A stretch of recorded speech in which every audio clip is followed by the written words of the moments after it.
Jumpa kembali di Sharing Firman. Tema Sharing Firman hari ini adalah keluarga yang diberkati. Saudara, saya percaya semua orang ingin memiliki keluarga yang diberkati Tuhan. Katakan amin. Pertanyaannya, bagaimana caranya agar kita bisa memiliki keluarga yang diberkati Tuhan? Mari kita lihat dasar firman Tuhannya yang ada di Mazmur 37 ayat ke-25 dan ke-26. Dahulu aku muda, sekarang telah menjadi tua, tetapi tidak pernah kulihat orang benar ditinggalkan atau anak cucunya meminta-minta roti. Tiap hari ia menaruh belas kasihan dan memberi pinjaman, dan anak cucunya menjadi berkat. Katakan amin. Saudara, Daud, penulis Mazmur 37, membandingkan keberhasilan orang fasik dengan orang benar yang takut akan Tuhan. Tanpa mengandalkan Tuhan, bisa saja orang fasik mengumpulkan kekayaan dengan ketekunan dan kerajinan atau dengan kelicikan dan kejahatannya. Tapi kita lihat, Mazmur 37 ayat ke-14 dikatakan, orang-orang fasik menghunus pedang dan meluntur busur mereka untuk merobohkan orang-orang sengsara dan orang-orang miskin, untuk membunuh orang-orang yang hidup jujur. Lihat, hidup orang fasik bisa saja sepertinya secara materi diberkati, namun tidak mungkin menjadi berkat secara rohani. Bahkan diri orang fasik sendiri pun akan berakhir dalam kebinasaan. Mazmur 37 ayat ke-10. Karena sedikit waktu lagi, maka lenyaplah orang fasik. Jika engkau memperhatikan tempatnya, maka ia sudah tidak ada lagi. Saudara, tentu kita ingin memiliki kehidupan keluarga yang diberkati Tuhan. Dan pada gilirannya, kita akan menjadi berkat buat orang lain. Pertanyaannya, bagaimana agar keluarga kita dapat menjadi keluarga yang diberkati Tuhan dan menjadi berkat? Mari kita bahas. Ada dua. Yang pertama, milikilah kehidupan yang benar. Di Mazmur 37 ke-20 dikatakan sesungguhnya orang-orang fasik akan binasa. Musuh Tuhan seperti keindahan padang rumput. Mereka habis lenyap bagaikan asap. Bisa bayangkan, lenyap bagaikan asap. Orang benar tidak didefinisikan sebagai orang yang tidak pernah berbuat dosa atau kesalahan.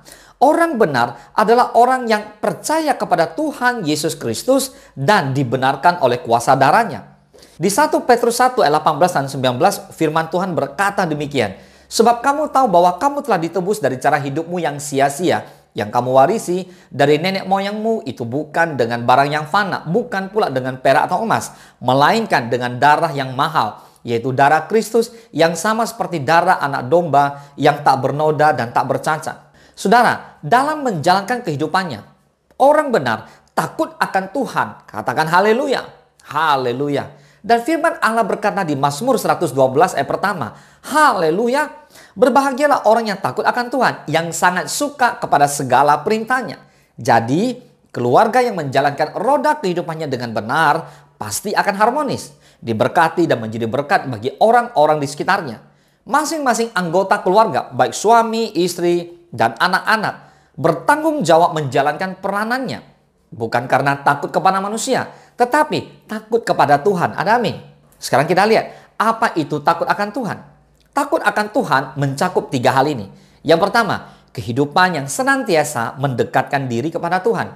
Yang kedua, menjauhkan diri dan membenci dosa. Dan yang ketiga, melakukan kebenaran firman Tuhan dalam praktik kehidupan sehari-hari. Mari kita doakan suami kita, istri kita, atau anak-anak kita, supaya satu keluarga senantiasa hidup takut akan Tuhan. Demikian juga mari kita mulai dari diri kita pribadi lepas pribadi, senantiasa berusaha menjadi orang yang takut akan Tuhan dan rendah hati. Amin. Saudara, orang benar dijanjikan tidak akan ditinggalkan sampai anak cucunya meminta-minta. Tetapi sebaliknya dijanjikan berkat ada di atas kepala orang benar. Katakan amin. Amsal 10 ayat ke-6, berkat ada di atas kepala orang benar, tetapi mulut orang fasik menyembunyikan kelaliman. Saudara, ini yang pertama. Yang kedua, agar keluarga kita diberkati dan menjadi berkat, maka praktekkanlah kehidupan yang penuh dengan kemurahan dan belas kasihan. Di Mazmur 37 ayat ke-26 dikatakan, tiap hari ia menaruh belas kasihan dan memberi pinjaman, dan anak cucunya menjadi berkat. Amin. Jika keluarga kita tidak mempraktekkan kehidupan yang murah hati dan penuh dengan belas kasihan, maka jangan harap kita akan diberi kemurahan oleh Tuhan.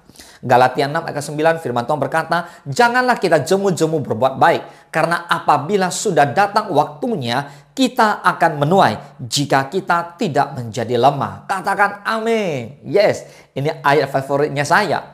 Saya suka sekali dengan ayat ini. Mengapa? Karena saya percaya saudara, firman Tuhan jelas mengatakan bahwa kalau kita terus berbuat baik, Tuhan perhitungkan. Amin. Karena apabila sudah datang waktunya, kita akan menuai.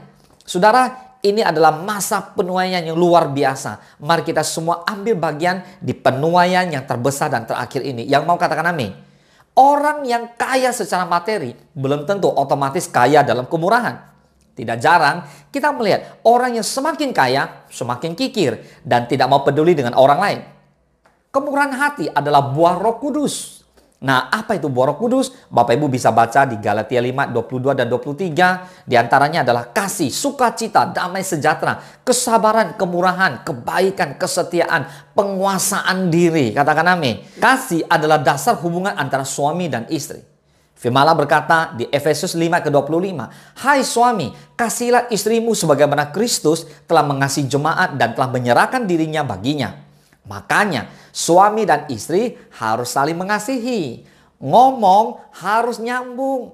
Luangkan waktu untuk lebih sering berkomunikasi. Bapak Ibu bisa bayangkan kalau hari ini suami istri bersama-sama berjalan di dalam sebuah mobil, nyetir kurang lebih 7-8 jam. Tapi ngomong kagak nyambung. Padahal married itu seumur hidup. Bukan 1-2 hari. Bagaimana ke depannya? So, kita harus belajar menjadi suami istri yang saling mengasihi. Yang selevel, yang sepadan. Yang sama-sama mengasihi Tuhan dan melayani Tuhan seumur hidup. Katakan amin.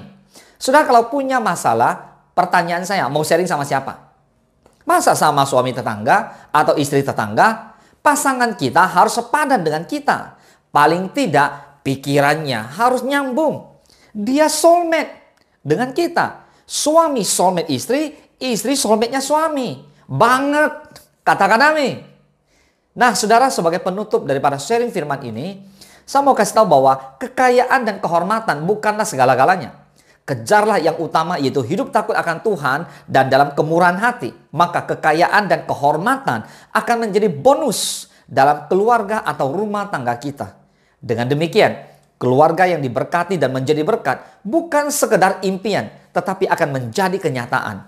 Bersama Tuhan Yesus, kita mampu mewujudkannya. Dan kita berdoa, biarlah pertolongan daripada Roh Kudus senantiasa turun atas kita semua. Boleh katakan amin.